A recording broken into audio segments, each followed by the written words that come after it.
Mereka tidak ingat apapun, tidak ingat semua sabda, semua kebijakan, semua hikmat, semua pengajaran yang diberikan kepada murid-muridnya sebelum hal ini terjadi. Mata hati mereka tertutup.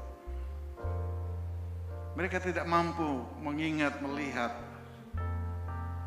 mengerti apa yang Yesus sudah katakan tentang peristiwa itu. Yang ada hanya kesedihan, yang ada hanya kecemasan, yang ada hanya ketakutan. Itu sebabnya pada pagi hari ini Tuhan mengingatkan kepada kita untuk kita mengenal Dia di dalam kuasa. Penderitaan dan kematian Yesus tidak boleh dibatalkan, tidak boleh dihalang-halangi. Karena hanya dengan kesengsaraan dan kematian itulah kebangkitan itu terjadi. Sesudah Dia mati dan dikubur, baru akhirnya terjadi satu kebangkitan. Ini pun murid-muridnya tidak ada yang mengingat akan apa yang sudah disampaikan oleh Yesus. Karena mereka diliputi dengan duka cita yang sangat mendalam. Hal seperti itulah yang sering terjadi dalam hidup kita, saudaraku. Pada waktu kita terlalu tenggelam dalam perasaan duka cita dan merasa kita menjadi orang yang paling tidak beruntung di dunia ini. Kita menjadi orang yang merasa paling diasingkan di antara keluarga, di antara sahabat, komunitas, semuanya. Saat itulah kita tidak mengerti apa-apa artinya kehendak Tuhan, firman Tuhan yang diberikan kepada kita. Sehingga kita hanya diliputi dengan duka cita yang amat dalam. Tetapi Yesus telah membuktikan dan menunjukkan hal ini kepada kita semuanya. Bahwa kubur itu sudah kosong. Dia sudah tidak ada di kuburan itu. Makanya jangan pergi untuk mencari Yesus di tempat-tempat orang-orang yang mati. Carilah Yesus di antara orang-orang yang hidup di dalam rohnya, hidup di dalam Dia, hidup dalam kemuliaannya. Kamu akan melihat Dia. Maria dengan kesedihan yang amat sangat, dia adalah seorang wanita yang pertama kali melihat kebangkitan Yesus. Dan dialah yang mengkhotbahkan khotbah yang pertama di dunia ini tentang kebangkitan Yesus. Itu adalah Maria, bukan Petrus, bukan Yohanes, bukan rasul-rasul yang lainnya, tetapi Maria. Tetapi sebesar cintanya kepada Yesus, sebesar itu juga duka citanya di dalam hidupnya. Seharusnya kalau kasih itu menghilangkan ketakutan, kasih itu menghilangkan semua kecemasan, kasih itu menghilangkan semua penderitaan, duka cita, kesedihan, kesusahan, apapun juga. Tetapi Maria tidak menyadari hal itu, saudara. Pada waktu dia melihat bahwa Yesus sudah tidak ada lagi di kuburannya. Dan ada seorang tukang kebun, tukang taman yang menjaga kuburan di tempat itu.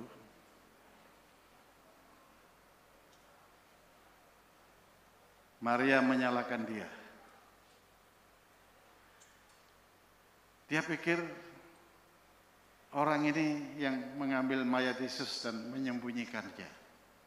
Karena dia tidak ingat sama sekali pesan Yesus bahwa sesudah 3 hari dia akan bangkit. Pada waktu ada tangan yang sedang menyentuh pundaknya dengan lembut. Lalu dia menoleh, dia pikir orang itu adalah penjaga kuburan atau tukang taman. Tetapi saudara lihat, Yesus yang menampakkan diri kepadanya.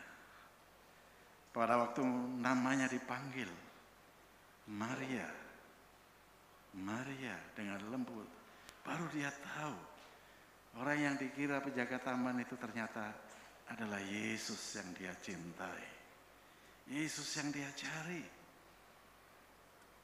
Pagi ini, kalau namamu dipanggil oleh Tuhan dengan sebutan, dengan penuh kasih, baru mata hatimu akan tercelik bahwa ternyata Yesus sudah bangkit. Yesus tidak lagi mati. Yesus tidak lagi di dalam kuburan. Jadi jangan saudara pergi ke kuburan-kuburan untuk mencari kehidupan. Pergi mencari aja sebenarnya tidak perlu. Apalagi kita menjadi penjaga kuburan itu. Jadi lihat bagaimana Yesus menampakkan diri dalam kemuliaannya. Itu sebabnya ayat firman Tuhan tadi di dalam Filipi pasal yang ketiga. Yang kedua adalah mengenal dalam persekutuan penderitaannya. Filipi 3 ayat 10 dan 11. Di mana aku menjadi serupa dengan dia dalam kematiannya. Jadi ternyata kita mengenal dalam hubungan yang dekat persekutuan dalam penderitaan Yesus. Jadi penulis Ibrani mengatakan di dalam bergumul melawan dosa, melawan berbagai segi kehidupan ini, kita belum mencurahkan darah. Tetapi Yesus sudah melakukannya di atas kayu salib. Artinya apa? Penderitaan, ujian, proses kehidupan yang Bapak Ibu saudara kalian alami, itu belum apa-apa jika dibandingkan dengan penderitaan Yesus via Dolorosa yang tadi saya katakan itu. Belum seberapa. Tetapi kita melihat di sini, kita mengenal kuasa kebangkitannya yang dahsyat itu. Tetapi kita juga mengenal akan persekutuan dalam penderitaannya. Jadi apapun yang terjadi dalam hidup saudara, hidup ini memang penuh perjuangan. Hidup ini memang penuh tantangan. Tetapi kalau kita berjalan di dalam kuasa kebangkitan Yesus, saudara tidak perlu takut. Karena dia sudah menjamin kemenangan itu kepada kita. Saudara tidak akan kalah. Saudara tidak akan terhilang. Tetapi saudara akan melihat kuasa kebangkitannya itu memberikan kemenangan yang luar biasa kepada kita. Hal yang ketiga yang dikatakan di sini. Kita akan menjadi serupa dengan dia dalam kematiannya. Jadi proses demi proses itu terjadi, tetapi harus diakhiri dengan kematian. Orang mati itu sudah tidak berdaya, tidak bisa berbuat apa-apa, tidak bisa beraktivitas, tidak bisa bergerak. Ya mati sudah. Tapi kematian inilah menjadi awal dari kebangkitan yang terjadi. Kalau saudara berani mati dengan daging kita ini, kalau kita berani mati dengan keduniawian kita, kalau kita berani mati dengan dosa-dosa kita, kehidupan kita yang benar, kita harus mati dari semuanya itu. Maka sesudah itu ada satu kebangkitan Yesus yang luar biasa dalam hidup kita. Hidupmu menjadi tidak hanya lebih baik, tetapi menjadi luar biasa, saudaraku. Karena Yesus dahsyat, kamu juga akan dahsyat. Yesus luar biasa, saudara juga akan menjadi orang yang luar biasa. Dan dunia akan terheran-heran dengan apa yang terjadi itu. Inilah inti daripada kebangkitan itu. Sebab itu, istilahnya bahasa kerennya sekarang ini, harus move on. Saudara harus move on dari semua kondisi yang ada. Tidak boleh stuck, tidak boleh tinggal di situ, tapi move on. Kalau saudara merasa tergerus oleh berbagai kondisi yang di dunia ini, akhirnya kita menjadi orang yang tidak berdaya, tidak siap berbuat apa-apa. Tapi Yesus hari ini sudah bangkit. Katakan kepada satu yang lain, Tuhan Yesus sudah bangkit. Ya. Kamu harus bangkit. Bangkit itu artinya move on. Bangkit dari apapun. Ya. Saudara terpuruk, saudara bangkrut, ya. Saudara pailit, saudara apa saja dialami hari ini. Ayo kita bersama-sama bangkit. Ya. Saya kasih contoh saja. Sekarang coba saudara bangkit dari tempat dudukmu. Ayo bangkit.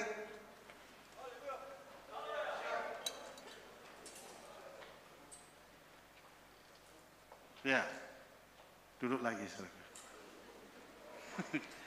Saya melihat dari sekian banyak orang yang hadir ini, waktu saudara bangkit, ada bahkan bangkitnya terlambat. Ya. Saya lihat beberapa orang, yang lain sudah berdiri, tapi masih duduk. Itu menunjukkan kondisi hatimu, kondisi kehidupanmu. Ada juga yang masih aras-arasan bangkit. Padahal Yesus sudah bangkit. Kalau bangkit itu langsung bangkit. Seperti tadi ada suara mengatakan, haleluya siap. Ya gitu saudara. Itu artinya bangkit. Amin.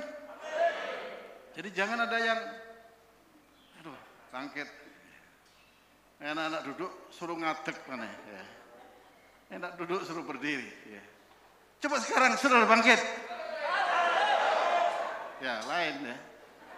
Lain. Tapi tetap masih ada. Bahkan tidak mau bangkit.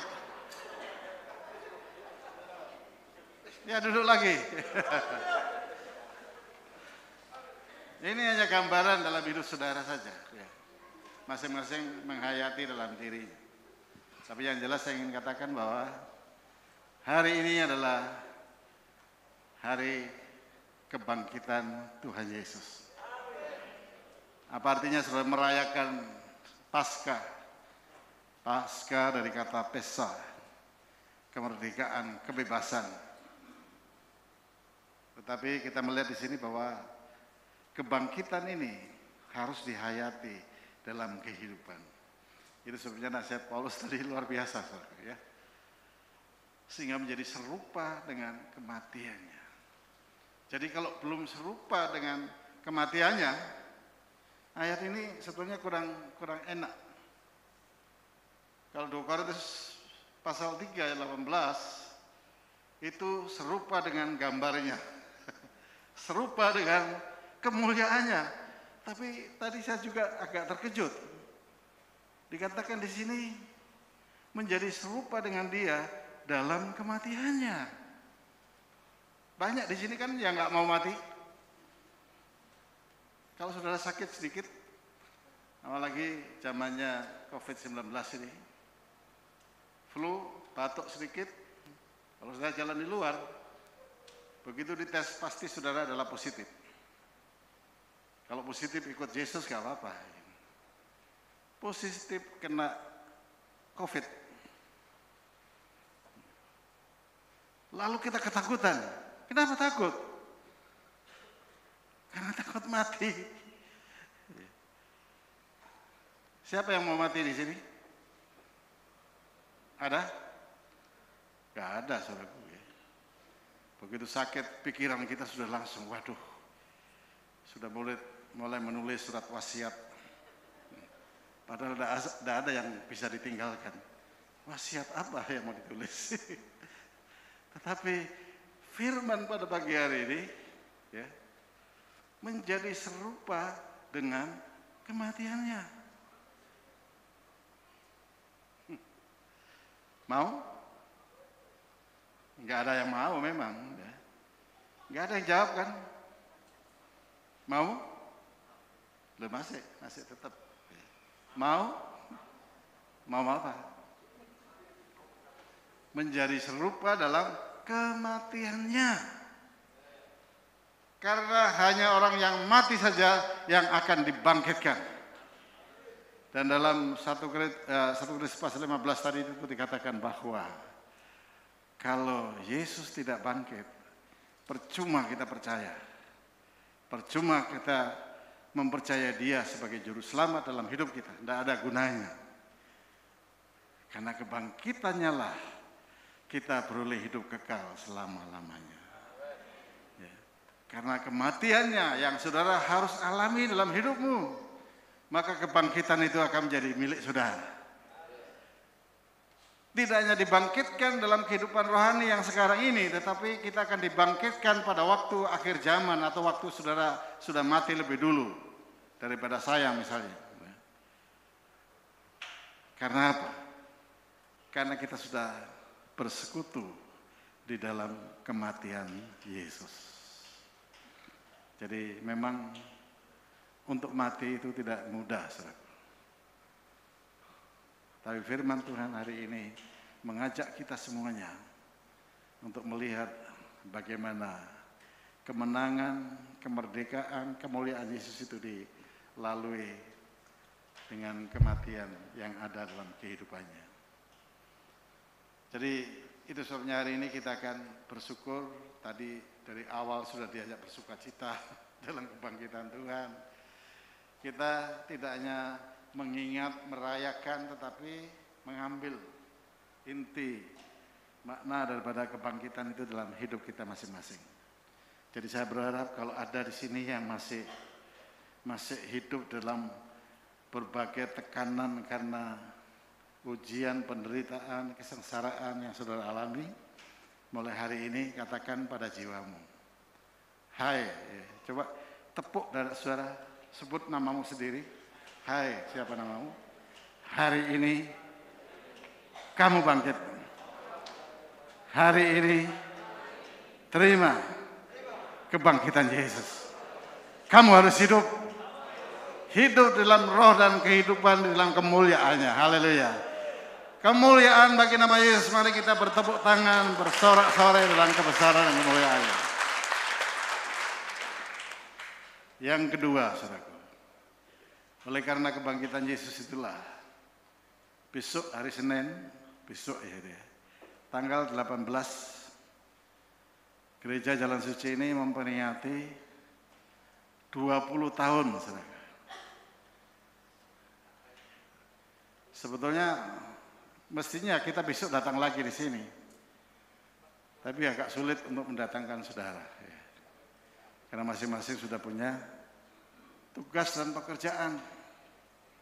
Sebab bukan orang mati lagi, karena kita sudah menerima kehidupan dan kebangkitan, makanya besok semua beraktivitas. Tapi aktivitas itu coba arahkan untuk kemuliaan nama Tuhan Yesus. Jadi besok itu 18 April adalah hari jadi Gereja Pekabaran Injil Jalan Suci di seluruh Indonesia. Ya sebetulnya lahirnya ini Jalan Suci yang sebenarnya itu sudah dimulai secara kelembagaannya itu waktu yayasan tahun 69. Jadi umurnya itu bukan 20 tahun. 20 tahun ini lembaga gerejanya. Tetapi kalau Jalan Suci itu sudah lahir waktu Apostul datang ke Indonesia ini, ya, tahun 65. Jadi sebetulnya melalui proses yang begitu hebat, dan ini ada hubungannya dengan Paskah ini. Kenapa? Sudah lihat tanda salib Mana ya tanda salibnya? Oh ini ya. Salibnya ini nggak berdiri, saudara. Salibnya ini miring.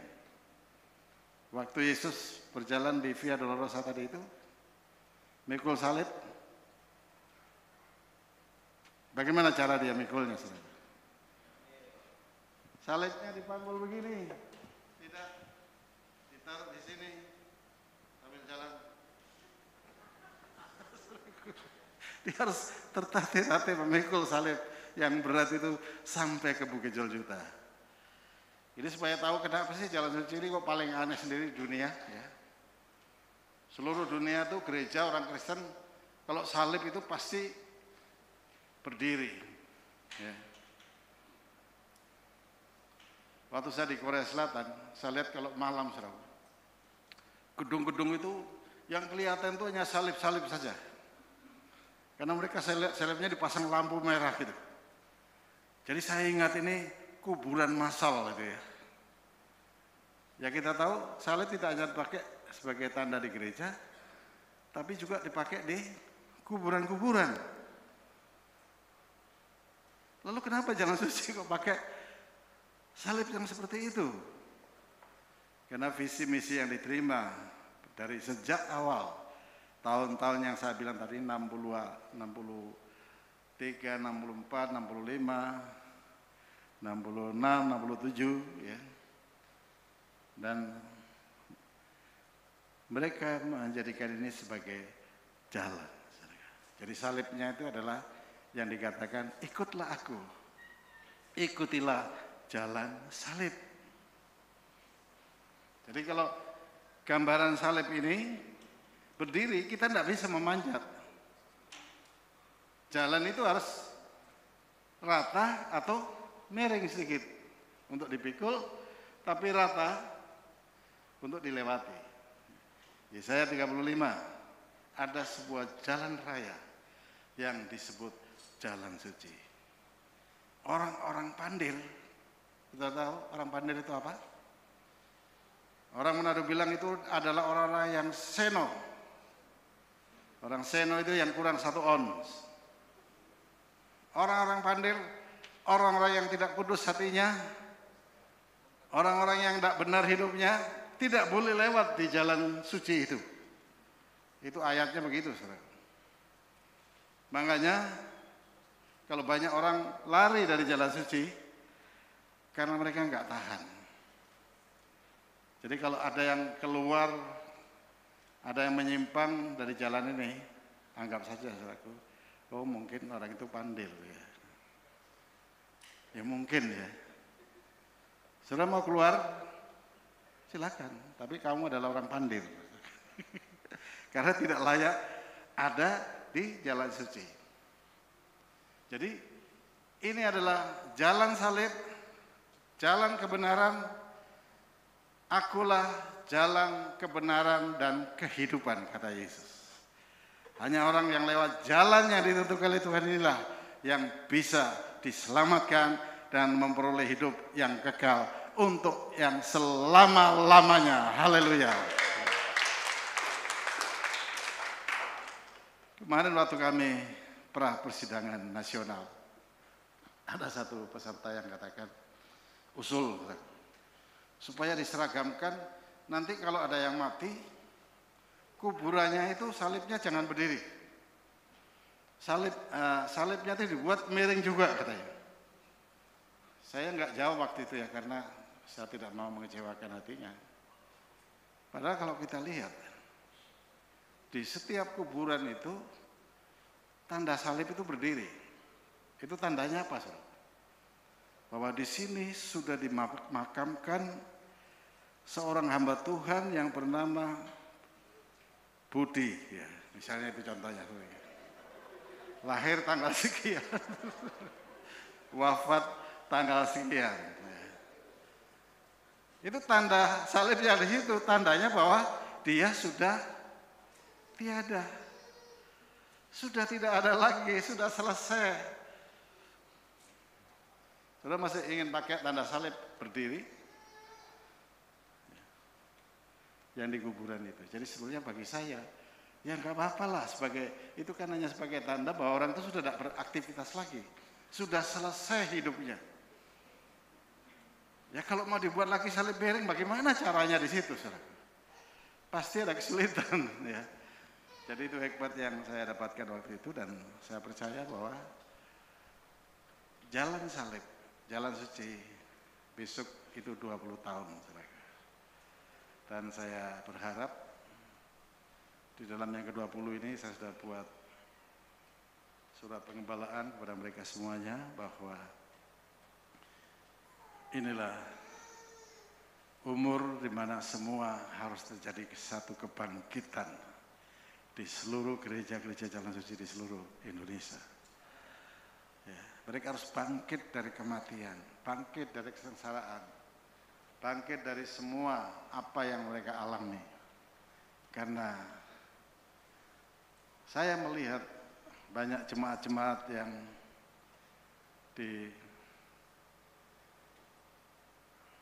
dibully, difitnah, dituduh dan lain sebagainya, ya. Tapi itu pertanda bahwa memang sebetulnya mereka harus melewati itu. Ya. Apalagi yang terakhir itu Tuhan berkata tentang karena kondisi itu tidak akan membuat kita berubah, sebab kerajaan surga, kerajaan Allah yang kita terima itu tidak dapat digoncangkan oleh apapun juga. Makanya kita tidak mengejar kuantitas, tidak mengejar jumlah orang yang banyak, tetapi kita ingin setiap umat gereja Jalan Suci ini bertumbuh di dalam kualitatif atau kualitas. Apa artinya kita banyak orang, tapi kalau kualitas orangnya tidak sesuai dengan firman Tuhan. Lebih baik sedikit, tapi semua masuk ke surga. Daripada banyak-banyak, nanti nggak sampai hati kalau yang lain itu jadi ketinggalan. Karena apa? Tuhan ingin pertumbuhan yang terjadi di gereja ini adalah bertumbuh secara kualitatif, ya. Bukan kuantitas, ya, tetapi kualitas, ya. Kualitas imannya kepada Yesus. Oleh sebab itu dalam ulang tahun yang ke-20 ini, saya minta kepada jemaat yang ada di tempat ini juga begitu. Jangan sudah melihat, wah, dengar gereja ini ribuan, puluhan ribu. Saya pernah baca di YouTube itu, gereja yang terbesar di Indonesia ini, ada 20 gereja. Tak cari-cari, Jalan Suci nggak ada di situ. Kok nggak ada ya Jalan Suci? Memang apa? Karena yang kita paling kecil, yang terkecil dari antara yang besar. Itulah hidupmu di dunia ini. Tetapi di surga, saudara menjadi besar oleh karena kemuliaan Yesus.